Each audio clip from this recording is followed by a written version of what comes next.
నమస్తే, నేను సిరి. గత 2-3 రోజుల నుంచి ఈ 2 తెలుగు రాష్ట్రాలలో ప్రముఖంగా వినిపిస్తున్న వార్త ఏదైనా ఉంది అంటే అది ఈ బెట్టింగ్ యాప్స్ గురించే. చాలా వరకు ఈ వార్తలైతే వినిపిస్తూనే ఉన్నాయి. చాలా మంది ఈ బెట్టింగ్ యాప్స్ ని ప్రమోట్ చేసిన వాళ్ళ పేర్లన్నీ బయటకు వస్తున్నాయి.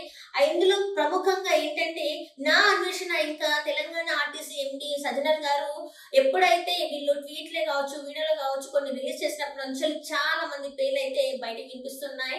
అందులో భాగంగా నా అన్వేషణ గారు అయితే కొన్ని పేర్లను కూడా బయటికి చెప్పడం జరిగింది. బహిరంగంగా కొంతమంది పేర్లు ఎవరైతే హర్ష సాయి కావచ్చు, భయ్యా సన్నీ యాదవ్ కావచ్చు, ఇమ్రాన్ కావచ్చు, పల్లవి ప్రశాంత్ కావచ్చు, ఇలా చాలా మంది పేర్లు అయితే తను చెప్పడం జరిగింది. తన వీడియోలలోనే తను చెప్పడం జరిగింది. అయితే ఇప్పుడు మనం ఒక బ్రేకింగ్ న్యూస్ అయితే చూస్తున్నాం. పంజగుట్ట పోలీస్ స్టేషన్ లోనైతే ఒక 11 మంది బెట్టింగ్ యాప్స్ ని ప్రమోట్ చేసిన వాళ్ళ మీద కేసులు అయితే నమోదయ్యాయి. ఆ బెట్టింగ్ యాప్స్ ని ప్రమోట్ చేసిన 11 మంది ఎవరంటే యాంకర్ శ్యామల గారు, విష్ణుప్రియ, సుప్రీత, రీతు చౌదరి, హర్ష సాయి, టేస్టీ తేజ, ఇమ్రాన్, కిరణ్ గౌడ్, అజయ్, సన్నీ, సుధీర్. ఇందులో మనం చూసుకున్నట్టయితే ఇప్పుడు సుప్రీత ఎవరైతే సురేఖవాణి గారి కూతురు, తను ఆల్రెడీ ఒక వీడియో అయితే రిలీజ్ చేశారు. నేను ఇంతకు ముందు ఈ బెట్టింగ్ యాప్స్ అయితే ప్రమోట్ చేశాను కానీ ఇప్పుడు నేను ప్రమోట్ చేయట్లేదు, నాకు తప్పే అని చెప్పేసి తనైతే ఒక వీడియో అయితే రిలీజ్ చేసింది. కానీ అయినా కూడా పోలీసులు దీన్ని కన్సిడర్ చేయట్లే అనమాట. కన్సిడర్ చేయకుండా వీళ్ళు కేసులు అయితే నమోదు చేశారు. ఎందుకంటే ఇక్కడ ఒక చిన్న లాజిక్ మర్చిపోతున్నారు. మనం ఏదైనా దొంగతనం చేసి అయ్యో నేను తెలియకుండా దొంగతనం చేశానే, తప్పైతే నాకు శిక్ష వేయొద్దు అంటే అది సరికాదు కదా.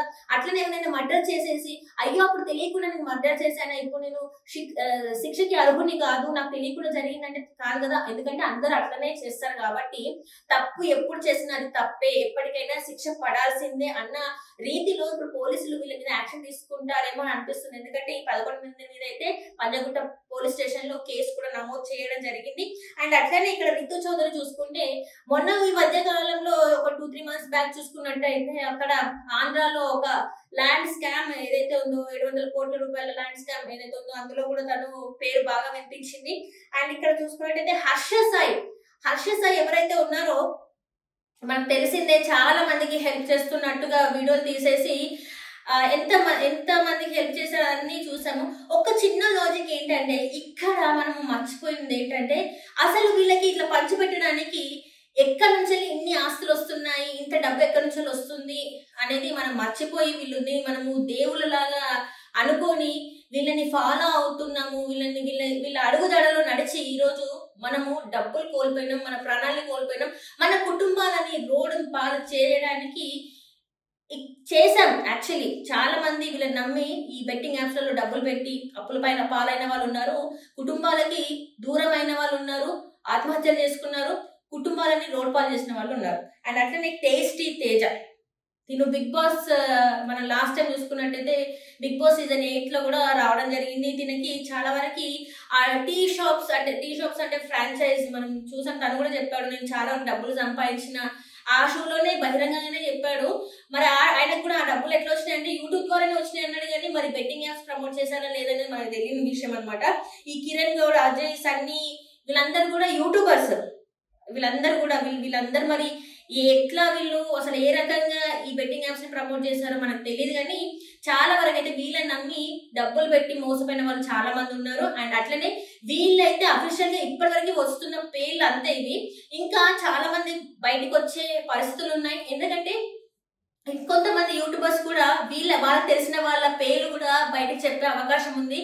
నేను కొన్ని వీడియోస్ చూసిన, అందులో అప్పట్లో అంటే గత కొంతకాలం అంటే ఎప్పుడైతే సజ్జనర్ గారు సీరియస్ గా తీసుకున్న దానికన్నా ముందు కూడా కొంతమంది ఈ యాప్స్ ని అంటే బెట్టింగ్ యాప్సే కాకుండా కొంతమంది ప్రిడిక్షన్ యాప్స్ అని చెప్పేసి మీరు ప్రిడిక్ట్ చేసి ఇంత అమౌంట్ పెట్టండి అని చెప్పేసి కొంతమంది వాటిని కూడా ప్రమోట్ చేస్తున్నారు. అందులో కూడా వాళ్ళు చిన్న నోట్ కూడా పెడతారు అనమాట. మీ మనీ రిస్క్ లో ఉంది, చూసుకొని ఆడండి అని చెప్పేసి వాళ్ళు ఒక చిన్న నోట్ అక్కడ పెడుతూ ఉంటారు అనమాట. అసలు ఎందుకు ఇలాంటివన్నీ నమ్మాలి? మనం నమ్మే ముందు ఒకసారి ఆలోచించాలి కదా, అసలు ఈ గేమ్ ఎందుకు ఆడాలి? అండ్ వీళ్ళ ఇంట్లో వాళ్ళతో ఎందుకు ఆడిపోయారు? వీళ్ళు మనల్ని ఆడమని చెప్తున్నారు, మనని టెలిగ్రామ్ కి రమ్మని యాప్ ఓపెన్ చేయమని చెప్తున్నారు. అది క్లిక్ చేయగానే మన అకౌంట్ లో ఉన్న డబ్బులు అన్ని పోతున్నాయండి. వాళ్ళ ఇంట్లో వాళ్ళని ఎందుకు చేయమన్నారని ఒక్కసారి ఆలోచించారా? ఇది మోసం చేసేవాడిది తప్పు కాదు, మోసపోయే వాళ్ళదే తప్పు. ఎప్పుడైనా గుర్తుకుంచుకోండి, వాడు మోసం చేస్తున్నాడంటే మోసపోయిన వాళ్ళ మనదే తప్పు ఉంటుంది. సో ఇప్పటికైనా జాగ్రత్తగా ఉండండి. ఇప్పటికైనా మీ చుట్టుపక్కల ఎవరైనా ఇలా అంటే ఈ బెట్టింగ్ యాప్స్ ఎవరైనా డబ్బులు పెడుతున్నట్టు మీకు తెలిసినట్టయితే వాళ్ళని ఆపండి. ఎందుకంటే ఇప్పుడు ఎంత మంది మోసపోతున్నారో మనం చూస్తున్నాం. ఇక్కడ ప్రముఖంగా ఈ బెట్టింగ్ యాప్స్ వల్ల కోల్పోయిన వాళ్ళు చాలా మంది ఉంటే వాళ్ళ మీద వీళ్ళు ఎన్ని డబ్బులు ఏమైనా సంపాదించారో ఒకసారి నేను చెప్తాను. ఇది నేను చెప్పింది కాదు, స్వయంగా చాలా మంది వాళ్ళని చూస్తే అర్థమవుతుంది. ఏంటంటే హర్ష సాయి ఎవరైతే ఉన్నారో ఆయన అయితే దాదాపు 100 కోట్ల వరకు సంపాదించాడంట. అండ్ అట్లనే ఈ సుప్రీత లైఫ్ మనం చూస్తూనే ఉన్నాం. ఎందుకంటే వాళ్ళ మమ్మీ కూడా యాక్ట్రెస్ కాబట్టి ఉండొచ్చు చాలా వరకు. అండ్ ఇక్కడ చూసుకున్నట్టే మెయిన్ గా మాట్లాడుకోవాలంటే మనం ఇమ్రాన్ గురించి మాట్లాడాలి. ఇమ్రాన్ ఎలాంటి వీడియోస్ ఇస్తారండి. ఆయన ఒక సాధారణ ఒక క్యాబ్ డ్రైవర్ అంటే ఇట్లాంటి వీడియోస్ తీసుకుంటూ ఎట్లా అంటే ఆయన వీడియోస్ చూస్తున్నా ఇట్లయితే స్క్రాప్ వీడియోస్, అలాంటి వీడియోస్ చేస్తూ ఆయన హైదరాబాద్ లో ఇల్లు ఎట్లా కట్టిండు అసలు ఇదంతా కూడా చాలా మిస్టీరియస్ గా ఉంటుంది. ఎందుకంటే ఆయనకున్న బైక్స్, స్పోర్ట్స్ బైక్, ఆయన కార్లు, ఆయన చుట్టూ ఆ జనం అదంతా కూడా చూసుకున్నట్టయితే అంతమందిని అసలు ఆయన ఎట్లా మెయింటైన్ చేస్తున్నాడు, ఆ ఇల్లు, ఆ బైక్లు అవన్నీ ఎక్కడి నుంచి వచ్చినాయి ఏంటి అనేది కూడా అందరికి ఒక క్వశ్చన్ మార్కే. దానికి సంబంధించి అన్వేష్ చాలా బాగా చెప్పాడు ఒక వీడియోలో. అందులో ఎంతవరకు కరెక్ట్ ఉందో నాకు తెలియదు, అంటే తన పర్సనల్ మ్యాటర్స్ అయితే నాకు తెలియదు. కానీ ఈ యాప్ గురించి ఆయన సంపాదించిన దాని గురించి అయితే చాలా వరకు ఇక్కడ హైదరాబాద్ లో ఉన్న వాళ్ళకైతే చాలా వరకు తెలుస్తుంది. అండ్ అట్లనే ఆ వీడియో కింద కూడా ఈ ఇమ్రాన్ గురించి చాలా వరకు కామెంట్స్ మనం చూసినట్టయితే ఆయన గురించి చాలా ఘోరమైన కామెంట్స్ మీరు చూడొచ్చు. ఆ వీడియోస్ ఓపెన్ చేసి మీరు చూస్తే మీకు అర్థమవుతుంది ఇమ్రాన్ గురించి చాలా వరకు ఎంత నెగిటివిటీ ఉందో. చిన్న పిల్లలతోనే ఆయన చేయించే వీడియోస్ ఎంత ఘోరంగా ఉంటాయంటే అంత ఘోరంగా ఉంటాయి. ఎందుకంటే బయట చాలా మంది జనాలకు ఉపయోగపడే, సొసైటీకి ఉపయోగపడే వీడియోస్ చేస్తుంటే కనీసం వాళ్ళకి 24 గంటల్లో చూసినా కూడా 5,000 10,000 వ్యూస్ కూడా రావు. కానీ వీళ్ళు పెట్టే ఈ స్క్రాప్ వీడియోస్ కి మాత్రం 2-3 గంటలలోనే 4-5 లక్షల వీడియోస్ ఉంటాయి. ఇక్కడ అర్థం చేసుకోవచ్చు మనము ఎంత ఖాళీగా ఉన్నామో, మనం స్క్రాప్ ని ఎంత ఎంకరేజ్ చేస్తున్నాం అనేది ఇక్కడ అర్థమవుతుంది. అండ్ అట్లనే ఇంకా చాలా మంది ఉన్నారు. వీళ్ళే కాక ఇంకొంతమంది కూడా ఈ లిస్ట్ లో యాడ్ ఆన్ అయ్యే ఛాన్సెస్ అయితే ఉన్నాయి. చాలా వరకు ఇప్పుడు నా అన్వేషణ అయితే చాలా మంది పేర్లు అయితే బయటకు చెప్పడం జరిగింది. ఇందులో సన్నీ యాదవ్ ఎవరైతే ఉన్నారో ఆయన మీద కూడా అరెస్ట్ చేయడానికి పోలీసులు ట్రై చేస్తుంటే ఇప్పుడైతే ఆయన అజ్ఞాతంలో ఉన్నట్టు తెలుస్తుంది. ఇంతవరకు అయితే ఆయన పోలీసులకు అయితే చిక్కలేదు. ఆయన వీడియోస్ కూడా చాలా వరకు ఈ బెట్టింగ్ యాప్స్ ని ప్రమోట్ చేస్తూ లైవ్ లోనే ఆయన వీడియోస్ ఇప్పటికి కూడా మనకి సోషల్ మీడియాలో కనిపిస్తూనే ఉంటాయి అన్నమాట.